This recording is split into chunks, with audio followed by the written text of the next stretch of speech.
Hello guys, welcome to today's class. Today we are gonna finish the unit number 8, so let's start.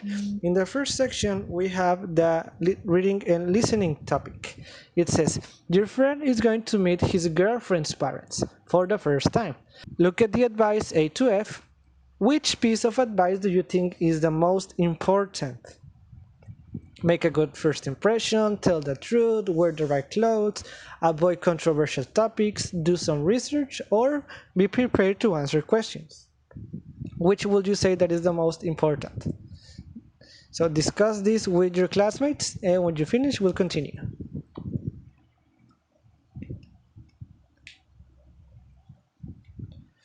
Alright, now we're gonna read the responses to the hashtags meeting the parents, and you have to label them with the hashtags A to F. So here we have 6 pieces of advice. And over here we have the hashtags. So you're gonna match these hashtags with the advices that they give us here. So read them, complete it, and when you finish, we're gonna check the answers.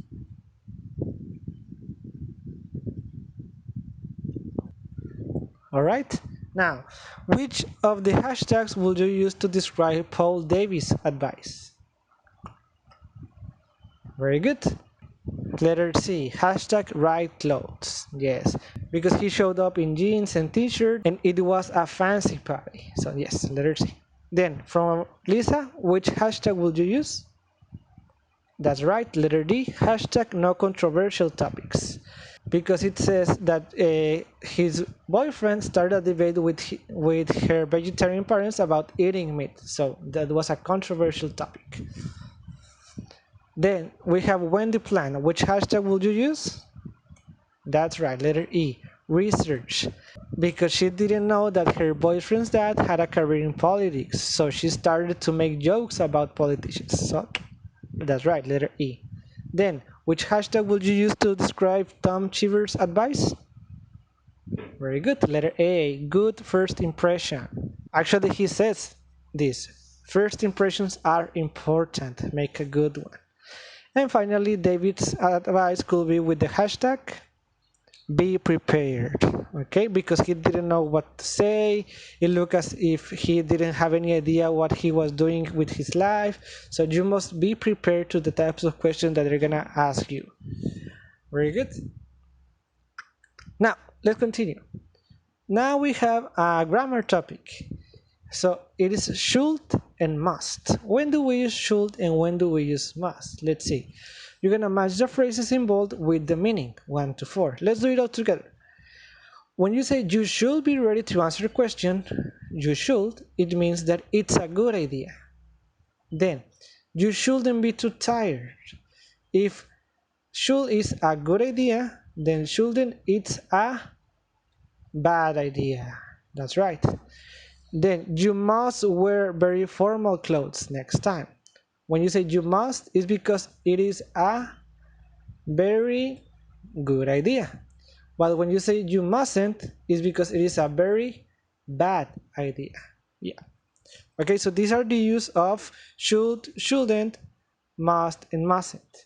Now, what is the difference between should and must? Here we have it. When you're giving advice, must is stronger than should. Okay, so let's get to a deeper explanation about this.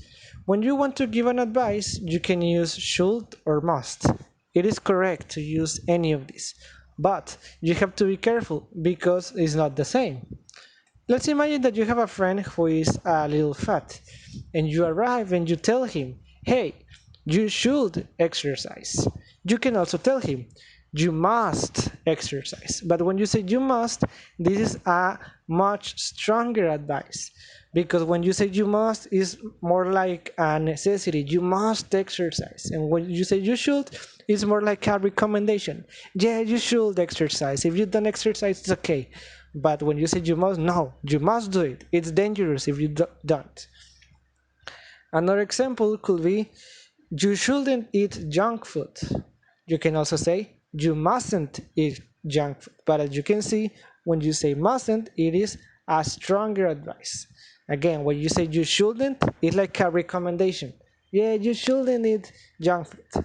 But when you say mustn't, it's a strong advice that you mustn't eat it because it's gonna be bad for you.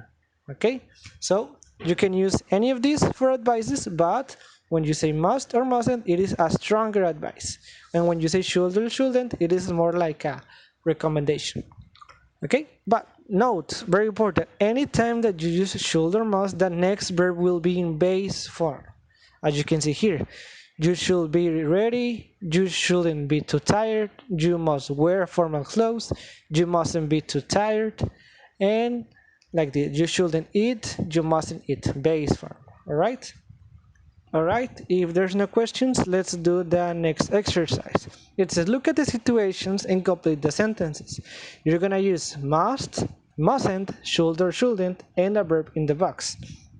So, if you think that your advice has to be strong, you're gonna use must or mustn't.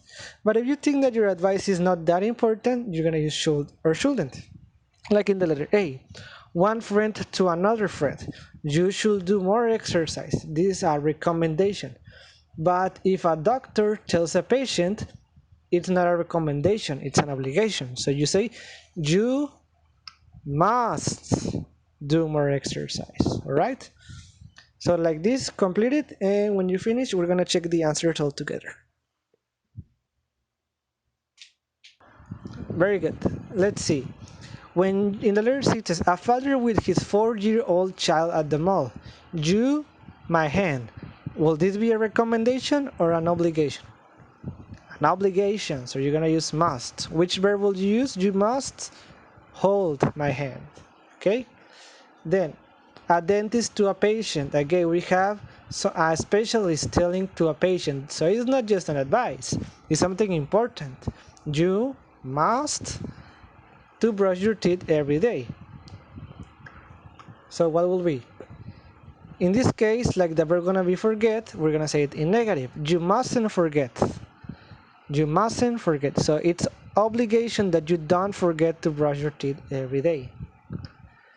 Then, an English teacher to her students. You English in class. Is it an advice or is it an obligation? In this case, you can say you must speak or you should speak English in class. And then you have a mother to her teenage son. You mustn't or shouldn't watch too much TV. You, in this case, like we're gonna say watch TV, that's something bad. So you, in negative, shouldn't watch so much TV. It's bad for you. Alright, when you finish, we have here a question. Have you heard similar sentences recently? What was the situation? Tell a partner. So you're gonna speak with your classmates and you're gonna see if you have heard this with your mom, with your teachers, with your friends, that you have given or that you have received some advices. So do it, and when you finish, we'll continue.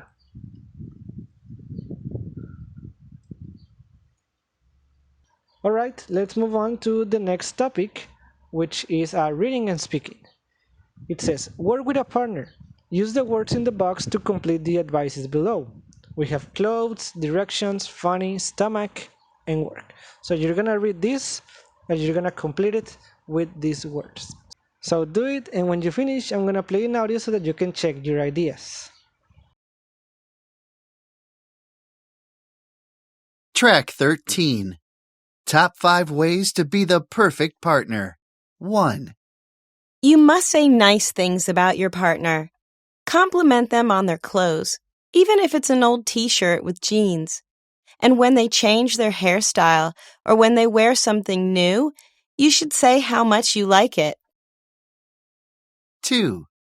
Think of your partner's stomach. Cook your partner's favorite food often, whether for breakfast, lunch, or dinner.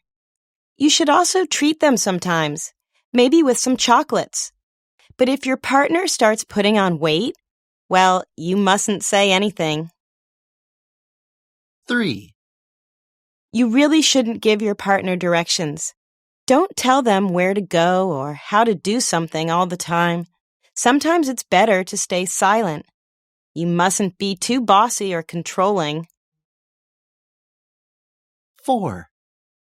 You should be funny. Everyone likes to laugh. And while you don't need to be a stand-up comedian, You do need some jokes. It also helps to make your partner smile as you tell them that you've left your wallet at home and can't pay for the meal. In fact, you must save your best jokes for this particular occasion. 5. You must listen to your partner when they talk about their work. I know that listening to other people's work problem may not be that easy, but this is something we do when we are in a relationship. Well, you probably have had problems you wanted to share too. And in the best relationships, you should always think about sharing how you feel. All right. Now, for the next exercise, you're gonna discuss if you agree with this, if you agree with the advice. You're gonna discuss your real opinions about what makes a perfect partner. Okay, so guys, you're gonna discuss this, and when you finish, that's gonna be it for today's class, and that's gonna be it for this unit this week, and until we come back from vacations. And this is the last class before Holy Week, so when you send your evidences of this class, that's gonna be it until April 20th. All right, so guys, I hope that you enjoyed these online classes. I hope that you could understand them. And if you had any question about any of the topics that we have seen lately, please feel free on sending me a message and asking me. And well, take care, guys.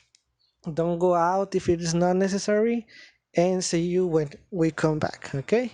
Remember to do the portfolio in the workbook because I'm gonna check it when we go back to the classroom, okay? So, see you. Goodbye.